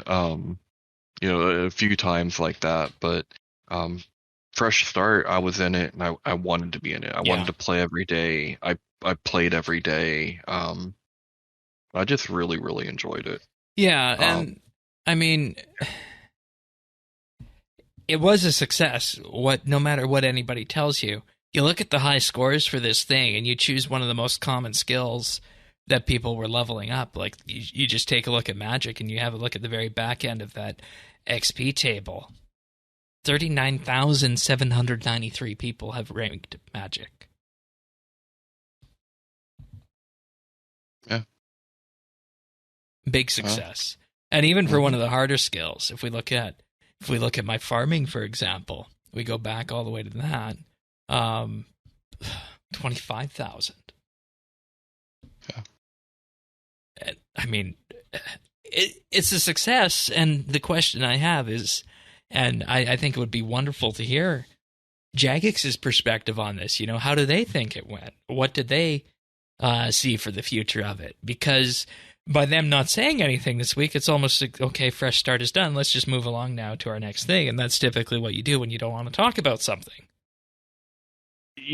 I'm not going to be surprised. Jagex has never been good with accepting a victory. They're like the Democrats. They can't claim anything good that they've ever done. What happened with mining and smithing? Oh, it was good. Wouldn't do that again. So it would not surprise me if they would snatch victory from the jaws, or defeat from the jaws of victory here. It just wouldn't surprise me. But by every metric, it was a success, and everyone that I knew that was playing it had fun. Yeah. Like, I don't know. Yeah. Yeah. And that's what it comes down to at the end of the day. And I hope the survey reflects that. And I hope that the uptake that we got from Fresh Start does open the door up to something else in the future. And I'll say it right here, right now. It'd be 100% okay if the next game mode was more in the lines of a OSRS League, and they were able to do the entire game mode without without treasure hunter microtransactions. But we know for RS3 that's probably not going to happen because we saw how quickly things rocketed to the top with treasure hunter once those floodgates opened up, as we've discussed, and we will discuss right now in the what we've been doing segment. So I want to say that this makes me want Group Iron Man even more than before. Like I've been wanting Group Iron Man for years now, and I feel like this is sort of an experiment that would be very similar to how Group Iron Man would work, where it's a fresh economy for the context of the players in the group, but you aren't totally solo, so different skill sets or different people want to do different stuff. And I think if I remember correctly, I think the reason we didn't get it for RS3 was because they said it was engine problems with the bank, the shared bank. But Old School did it. Granted, simpler code base, yada yada yada, right? But yeah, I mean, I all get of the it. things. I get that it's difficult or whatever, but I don't know. I just think that this demonstrates that there would be a huge amount of interest in something similar to it, and I think Group Iron Man is very, very similar to Fresh Start Worlds. Yeah, that's a good way of looking at it, actually, because we kind of did do that same sort of thing in the beginning where you were the one providing all the tools, and you know, and it was fun. Like that part of it was really, really fun. Like, I really liked that part. I liked the fresh economy. I liked not being able to I don't know. It really taught me that I always thought I couldn't live with this Grand Exchange. There's no way I could do Iron Man. I couldn't do any of that stuff. And then Fresh Start came along, and I'm like, I could totally do this stuff. In fact, I like it better, I think. Yeah. So maybe Iron Man is on your docket for this year. Yeah, I definitely have exponentially more fun on Iron Man than when I play my main, because every single thing you accomplish feels so much bigger. It's really it's really cool that things that would be totally meaningless for a main are suddenly incredibly meaningful. And so if you really liked this experience, you'd probably like Iron Man. But Group Iron Man would be much, much closer to the Fresh Start experience than an actual Iron Man. Yeah, that's true. that would be even better. Like I would love, Group Iron Man. I think a lot of fun. I think a lot of people would give Jagex money, either in the form of bonds or in the form of absolutely real money. And I mean, Fresh Start has proven that too for alts and whatnot. So, we gave him lots of money. Yeah, absolutely. All right, what have we been up to, Tanis? How did you end Fresh Start? So I ended up. I ended with 999. And 5 pets. Holy crap. So that was cool. Like I said, I didn't set out to get any 120s. I set out to get as many 99s as possible. Preferably as many gathering skills as I could. I did get all of the gathering skills except for farming. I didn't finish that one off. But towards the end, I did actually pick up ranged and Slayer. So I did my favorite skill. I thought there would be no way that I'd have enough time to do Slayer, especially towards the end there. But somehow that surprises me. That surprised me too. It really surprised me too. But that was awesome. And I basically, if I hadn't gotten my Steam Deck for Christmas, I probably could have finished with 1099s. I came really close to 99 thieving. I ended up with like 97 mil Sunday night when I went to bed.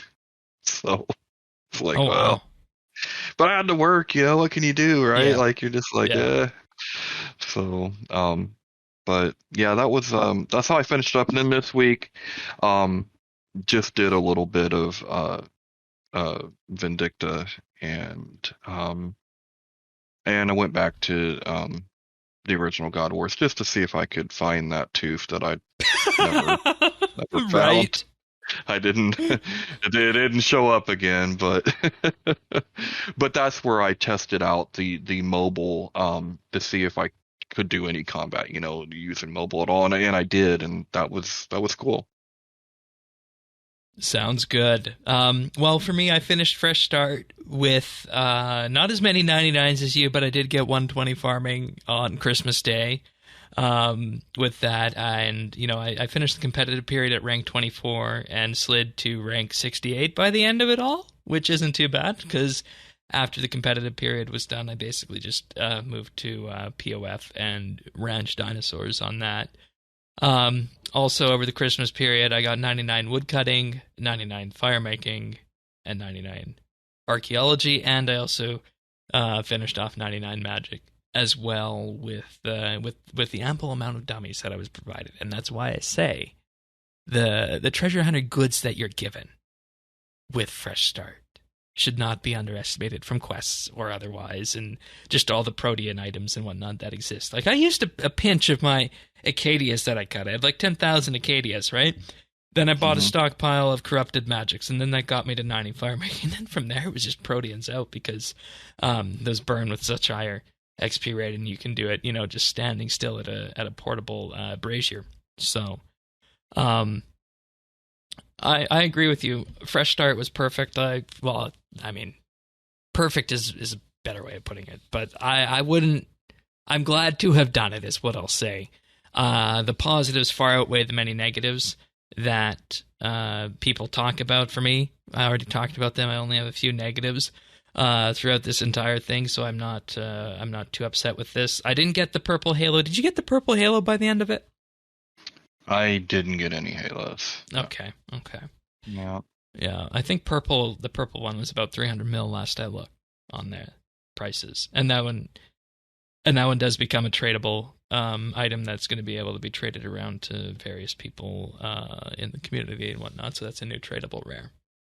But we're not going to go too far into the depths of our Fresh Start experience. That's kind of going to be reserved for a look back, maybe once we hear from Jagex on it and once we've had time to let our thoughts settle in on this. And the other thing that I want to say when it comes to Fresh Start is that in terms of looking at all the stats and everything that were here, it was different. It certainly just felt different throughout the entire process, didn't it? And you lost that feeling when you got back to Maine. Yeah, for sure. Yeah, I mean, it's kind of rekindled a little bit of just excitement. I'm like, oh, okay, well, I'm gonna continue my 120 all grind, but I'm saving my Fresh Start account for every double XP from here on out will be my Fresh Start account as far as give you something to do on double XP again. Well, my Fresh Start has never been touched by that icky standard XP rate. Even when we went all the way down, I had bonus XP in the skills that I was training. So it will never taste that that bland XP rate that the main game has. All right, fair enough. But as for Mainscape, I think I'm on Yak Track Task 45. I've just been powering through that since Fresh Start ended, and the Yak Track does go fast when you actually play the main task on there. I don't do dungeoneering. I don't do agility tasks. Those ones are an instant skip, and sometimes the summoning ones are a skip as well because I don't want to be running back and forth to the altar. So. But yeah, I'm just going to continue working on Yak Track until time's out on that, and I'm happy with that. Maybe sit down and do some PVM this weekend. We'll see. How about you, David? What you been up to on RS? Well, so on my my main account, I am doing primarily thieving, but some dailies. So I decided to liquidate almost all my PVM gear, except for a very small selection of stuff, in order to buy 5.6 bill XP. And so right now I'm mostly doing AFK thieving or AFK mining or dailies on there. And then on my Iron Man, mostly Carapac, because I still only have one staff piece, and That hurts. I'm in the low 700s of hard mode KC solo only, with only one staff piece. So it's like I'm like 712 KC hard mode. That's just getting really unfortunate. Yikes. And then why aren't you doing that daily then for your Raptors Rampage? Because hard mode Zuck is just way more efficient. Like a hard mode Zuck kill with my gear takes me almost half an hour, and a hard mode Carapac kill takes like 5 minutes. And so one saves me 10 minutes and one saves me an hour. So okay, fair. That's why. Fair the other enough. thing is that if I got Magma Tempest, then that would slightly improve my Carapac kill speed, I suppose. So that would be nice. So yeah. The sword pieces would be good because melee is pretty good again. Yep.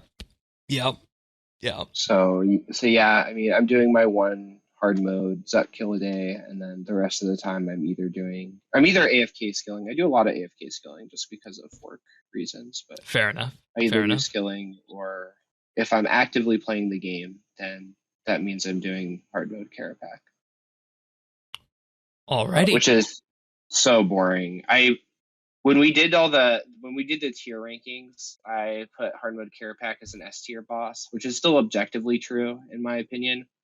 But now I want to say it's an F tier boss. I hate it. It's no longer my friend.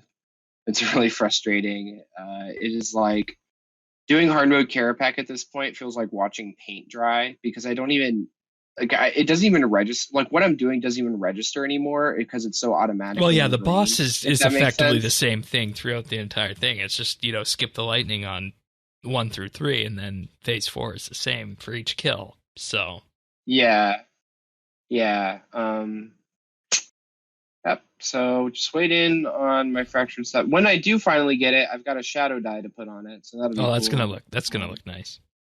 Yeah, that's why I want the inverted 120 thieving cape, because I think that it'll look cool with the FSOA shadow die. But I really have not figured out a secure way of getting a token onto my Iron Man, because I'm a little spooked by random people in World 2, and I can't find. Well, I'd sell you one if I went for 120 thieving, but I did not.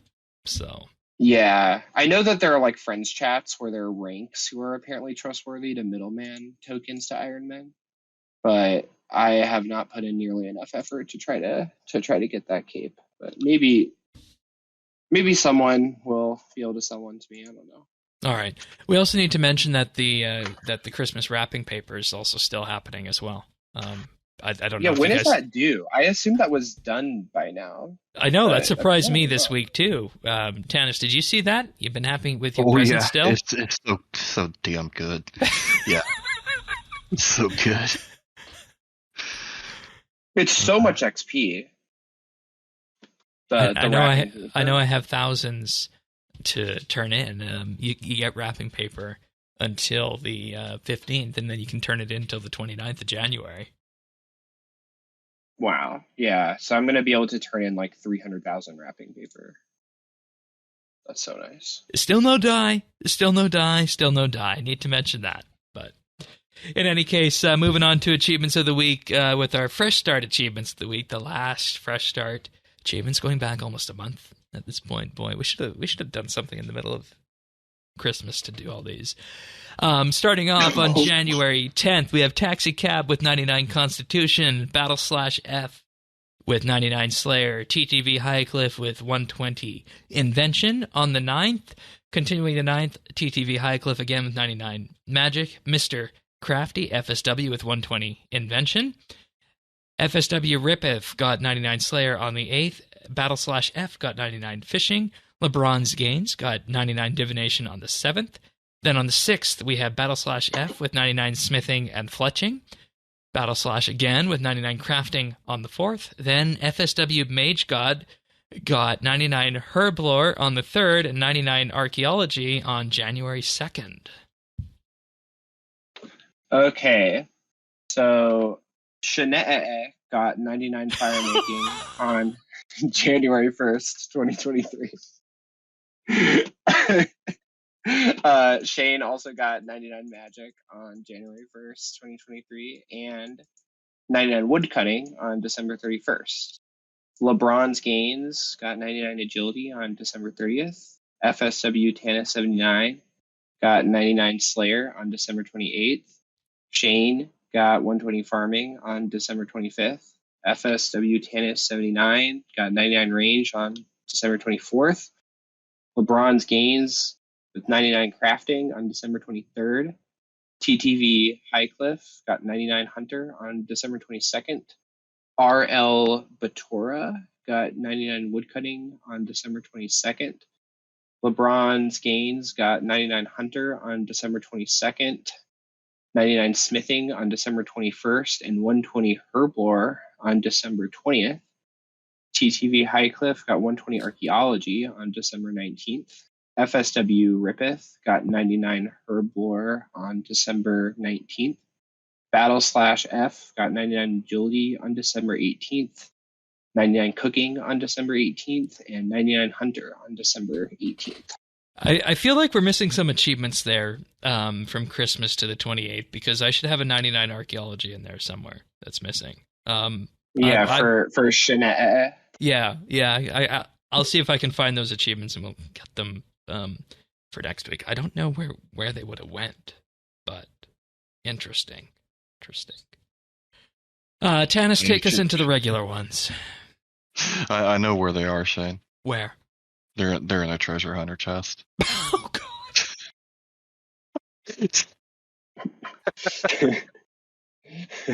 Yeah, you got to have a treasure hunter achievements of the week section. That was that. Minus the wood cutting. Well, the main game achievements. So let's start off with Borizzi with 99 smithing on the 9th. Then we have Warrock with 120 fire making on the 9th. We have Lithic with 99 fire making on the 8th. Holy Nicholas with 99 fishing on the 8th. We have Worst Tasker with 99 invention on the 8th. We have Scotty with 120 smithing also on the 8th. We have Codeforge with 120 magic on the 7th. We have Fire Afferit with 120 fishing on the 7th. We have Rune Dragon with 120 archaeology on the 7th. We have Skips with 120 farming and fire making both on the 7th. We have Data 479 with 120 archaeology on the 6th. We have Juju Macon with 99 construction on the 6th. We have Silly Cat 98 with 120 herblore on the 6th. Skips with 120 fletching on the 6th. And Dax with 99 hunter on the 6th. Well done, everybody. Then continuing on the 5th, we have 82nd Airborne with 200 mil mining, Fight Caves with 120 woodcutting.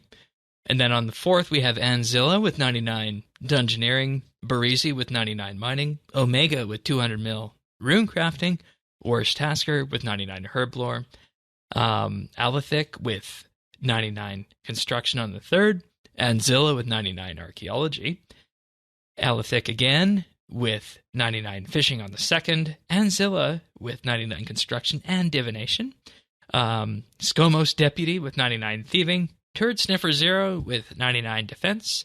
Then on the 1st, Anzilla with 99 invention.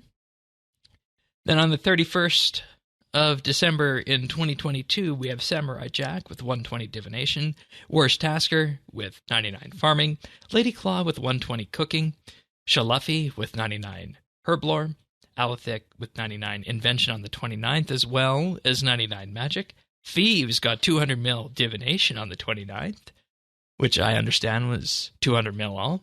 Alethic got 99 Constitution on the 28th, as well as 99 ranged. Turd Sniffer 0 with 99 Herblore on the 28th. Then on the 27th, we go to Alethic with 99 defense and 99 attack, and Thieves with 200 mil fletching, and then finally Zerdones with 120 magic.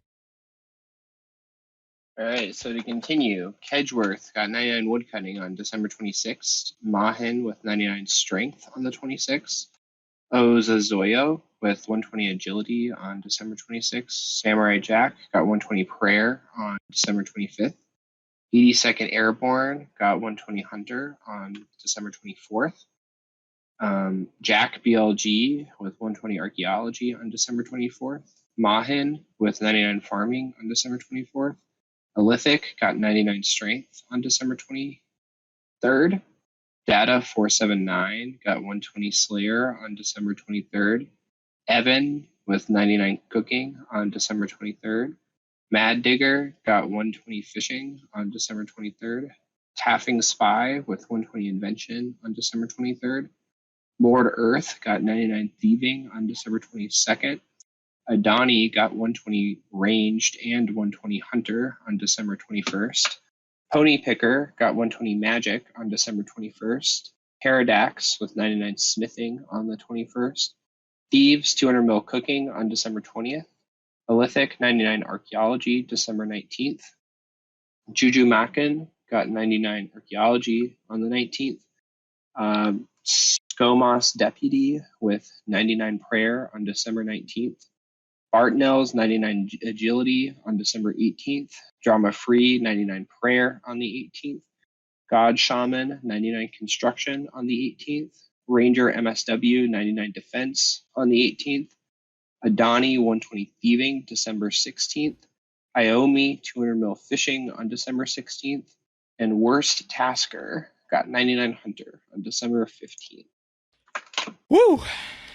That's what happens when we that's a lot. When we pre-record shows and don't do achievements because they don't exist at that point. So I'm glad we're through that backlog. Congrats to everybody on their 99s, 120s, and 200 mils. And I'll see if I can find where the last batch of fresh start achievements went, because there definitely seems to be a gap there. My archaeology is not there, which is interesting.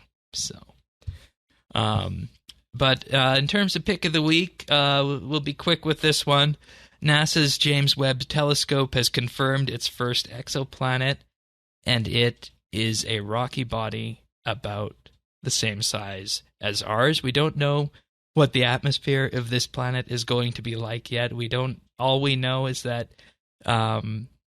it's got a rocky core to it. We do know that that it's not going to be caked with some forms of gases based on what the initial modeling is going to see with this. And one thing that does need to be mentioned with this is that this planet is only 41 light years away, which is relatively close in terms of other bodies that have been spotted out there. So this is this telescope that was a replacement to Hubble, and it took a long time to get going, and at the end of the day, there were delays in getting it up there, but now it's actually fulfilling its purpose and providing data on these exoplanets. And this was actually the first exoplanet that has actually ever been imaged in this way. And obviously, it's too far away to see full-color objects, but by examining varying spectrums of EM radiation, we're able to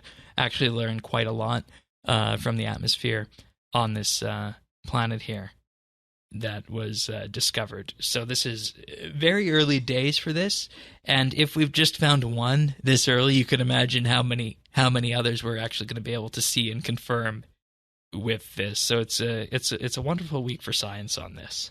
Yeah, very, very cool.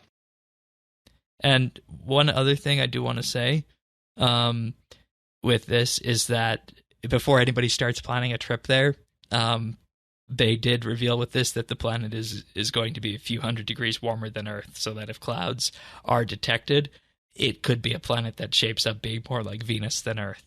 So just before anybody starts planning vacations there, just an FYI. But There's also a thing with Web that they discovered that the early universe was a lot more populated than they thought it was going to be, so that was a surprise to everybody as well.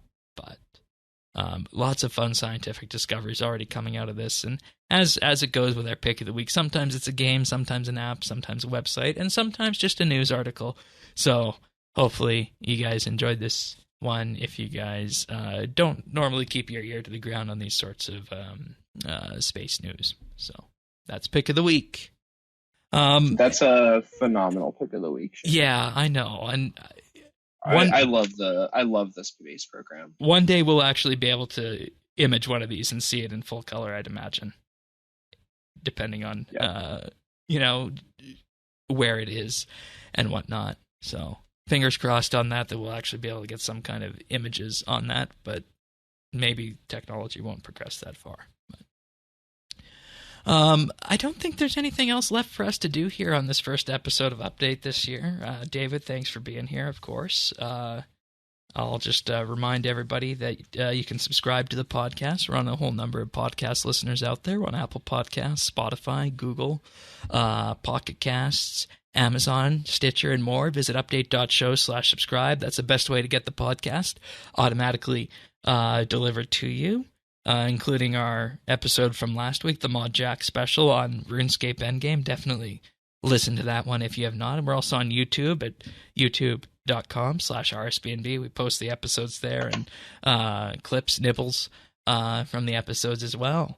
And if you like what you see there, you like any of the segments we produce, do give us a like and subscribe. It greatly helps the channel out. But with that being said, we'll be back next week for another episode of RSBANDB Update. See you then, everyone. Take care. See ya.